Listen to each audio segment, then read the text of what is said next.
প্রিয় ছাত্রছাত্রী, আলোচনা করছি মৌলিক সংখ্যা নিয়ে।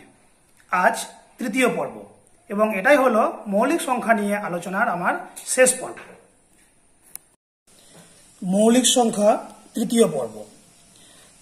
আমরা যদি মৌলিক সংখ্যাগুলোর দিকে তাকাই তাহলে দেখতে পাবো 1 থেকে 100-র মধ্যে মৌলিক সংখ্যা আছে 25টি, 101 থেকে 200-র মধ্যে 16টি, এরকম করে 301 থেকে 400-র মধ্যে 16টি, 401 থেকে 500-র মধ্যে 17টি, এভাবে চলতে চলতে 99,99,900 থেকে 1 কোটির মধ্যে 7টি, 1 কোটি 1 থেকে 1 কোটি 100-র মধ্যে মাত্র 2টি। সেই সংখ্যা দুটি হলো 1 কোটি 19 আর 1 কোটি 79। তাহলে দেখো, এই যে 25 ছিল, তারপর 16, 16, 17 এরকম করে 7টি, তারপরে এইটা হলো 2টি। আমাদের মনের মধ্যে প্রশ্ন আসতে পারে তাহলে এই কমতে কমতে আসছে, এটাকে যদি আমরা শতাংশের বিচারে হিসাব করি, পার্সেন্টেজ হিসাবে নিয়ে আসি, তাহলে এরকম অনেকটা হয় যে প্রথম 100টি পূর্ণ সংখ্যার মধ্যে মৌলিক সংখ্যা হলো 25%, প্রথম 500টি পূর্ণ সংখ্যার মধ্যে মৌলিক সংখ্যা 19%, প্রথম 10 লক্ষটি পূর্ণ সংখ্যার মধ্যে মৌলিক সংখ্যা হলো 7.9%। অর্থাৎ মৌলিক সংখ্যার যে পার্সেন্টেজ সেটা কিন্তু আস্তে আস্তে কমছে। আমাদের মনের মধ্যে একটা প্রশ্ন আসতেই পারে, তাহলে এই যে কমতে কমতে মৌলিক সংখ্যা কি একটা সময় আর পাওয়া যাবে না? তার মানে মৌলিক সংখ্যা কি নির্দিষ্ট? আমরা এখান থেকেও বলতে পারি যে 25টি পেলাম, 16টি, 17টি, তারপর 7টা, 2টো, তারপরে কি কমতে কমতে 0 পাবো, মানে 0টি পাবো, অর্থাৎ কোনো মৌলিক সংখ্যাই পাবো না? সেটা যদি হয় তাহলে আমাদের বলতে হয় মৌলিক সংখ্যার সংখ্যা নির্দিষ্ট। সেটা কি সঠিক? এই প্রশ্নের উত্তর দিয়ে গেছেন আমাদের গ্রিক ম্যাথামেটিশিয়ান ইউক্লিড, আনুমানিক খ্রিস্টপূর্ব 300 অব্দে। উনি বলেছেন, the number of primes is infinite, অর্থাৎ মৌলিক সংখ্যা অসীম সংখ্যক রয়েছে। এখন প্রশ্ন হচ্ছে যে অসীম সংখ্যক যে মৌলিক সংখ্যা আছে আমাদের সংখ্যা জগতে, তো এই মৌলিক সংখ্যাগুলোকে আমরা কিভাবে বের করব? কোনো সহজ পদ্ধতি আছে কি? এই ব্যাপারে বহুদিন ধরে গণিতবিদ বিভিন্নভাবে চিন্তা ভাবনা করেছেন। তো এ প্রসঙ্গে যার কথা প্রথমেই মনে আসে তিনি হলেন ইরাটোস্থিনিস। ইনি ছিলেন মিশরের আলেকজান্দ্রিয়া শহরের এক গ্রন্থাগারিক। তিনি একটা পদ্ধতি আবিষ্কার করেছিলেন যার সাহায্যে খুব সহজেই মৌলিক সংখ্যাগুলোকে বের করা যায়। আমরা সেটা আবার এখন দেখব। তিনি একটি পদ্ধতি আবিষ্কার করলেন, তার নামানুসারে তার নাম হচ্ছে ইরাটোস্থিনিসের চালুনি। তিনি একটা চালুনির সাহায্যে, চালুনি আমরা কি করি, চালুনি দিয়ে অপ্রয়োজনীয় জিনিসগুলোকে বাদ দিয়ে দিই। তো উনিও চালুনির সাহায্যে মৌলিক সংখ্যাগুলোকে ছেঁকে তুলে নিলেন। তার পদ্ধতিটি কিরকম? মনে করো 1 থেকে 100 মধ্যে কতগুলি মৌলিক সংখ্যা আছে আমরা বের করতে চাই। তো উনি যেটা করলেন, উনি 1 থেকে পরপর 1, 2, 3, 4 করে পরপর একদম 100 পর্যন্ত সংখ্যা লিখে নিলেন। এবার আমরা এক এক করে কাটতে যাব, মানে চালুনির সাহায্যে ছাঁকবো। সেটা কিরকম? প্রথমে 1 কিন্তু মৌলিক সংখ্যা নয়, তাহলে যেগুলো মৌলিক সংখ্যা নয় সেইগুলোকে আমরা কাটবো। তাহলে 1কে আমরা প্রথমে কেটে দেব। এবার 2 মৌলিক সংখ্যা, 2কে রেখে 2-এর যারা গুণিতক সেগুলো নিশ্চয়ই মৌলিক সংখ্যা হবে না। সেই জন্য 2কে রেখে দিয়ে 2-এর যারা গুণিতক আছে 4, 6, 8, 10 এইগুলো আমরা সব কেটে দেব। 2-এর পরে মৌলিক সংখ্যা হচ্ছে 3, 3কে রেখে 3-এর যারা গুণিতক, 3-এর গুণিতক নিশ্চয় আর মৌলিক সংখ্যা হবে না। সেই জন্য 3কে রেখে দিয়ে 3-এর যারা গুণিতক সেইগুলোকে এবার কেটে দেব।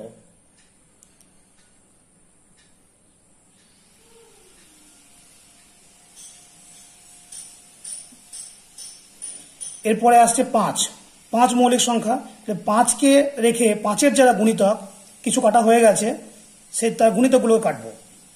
এইভাবে আমি এগিয়ে যাব। 5-এর পরে 7কে রেখে 7-এর গুণিতকগুলো কাটবো। 7-এর পরে মৌলিক সংখ্যা হচ্ছে 11, 11কে রেখে 11 গুণিতকগুলোকে কাটবো। এইভাবে এগিয়ে গেলে সব যদি কেটে দেওয়া হয় তখন তারপরে অবস্থাটা এরকম দাঁড়াবে। এটা করতে গিয়ে একটা জিনিস দেখা যাচ্ছে, আমি যখন 11তে এসে পৌঁছবো, 11 মৌলিক সংখ্যা, তো 11 যারা গুণিতক সেইগুলোকে যখন কাটতে যাচ্ছি দেখতে পাচ্ছি অলরেডি 11 গুণিতকগুলো কাটা হয়ে গেছে। 11 পরে মৌলিক সংখ্যা আসছে 13, তো 13কে রেখে দিয়ে 13 যারা গুণিতক সেইগুলোকে কাটতে গিয়ে দেখতে পাচ্ছি তার গুণিতকগুলো অলরেডি কাটা হয়ে গেছে।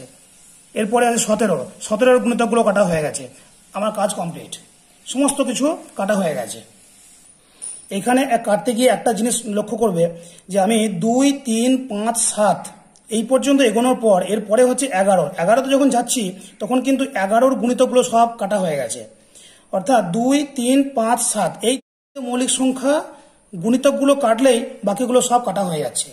সেটা কেন হচ্ছে তার কারণ হচ্ছে আমি 1 থেকে 100 পর্যন্ত মৌলিক সংখ্যা নির্ণয় করতে চাইছি। তাহলে এই যে 100 বর্গমূল কত? বর্গমূল হচ্ছে 10।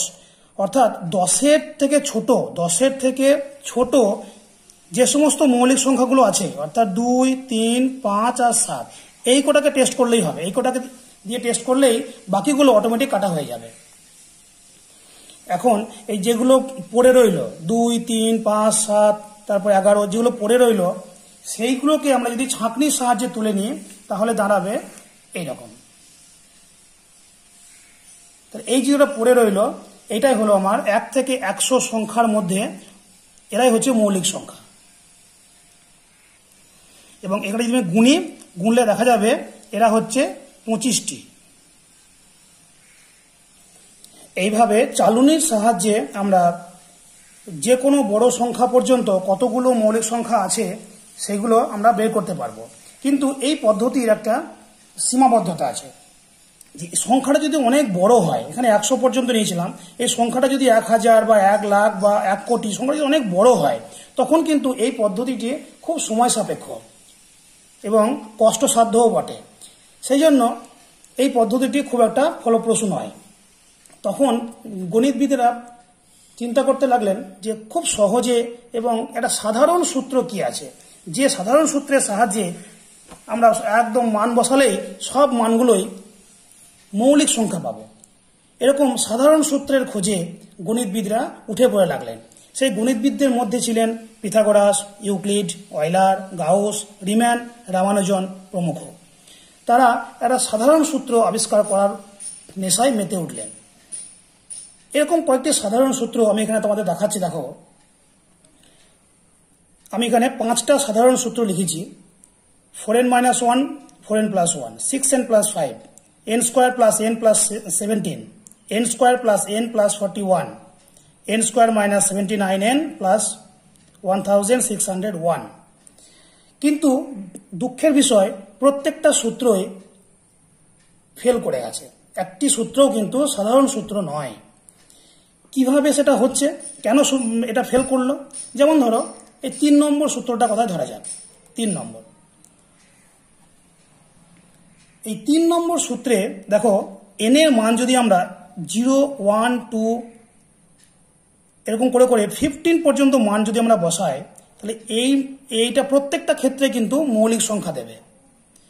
0-র জন্য মৌলিক সংখ্যা দেবে, 1 বসালেও মৌলিক সংখ্যা দেবে, 2 বসালেও মৌলিক সংখ্যা দেবে। এরকম করে 15 পর্যন্ত মানগুলো বসালে প্রত্যেক ক্ষেত্রেই আমি কিন্তু মৌলিক সংখ্যা পাবো।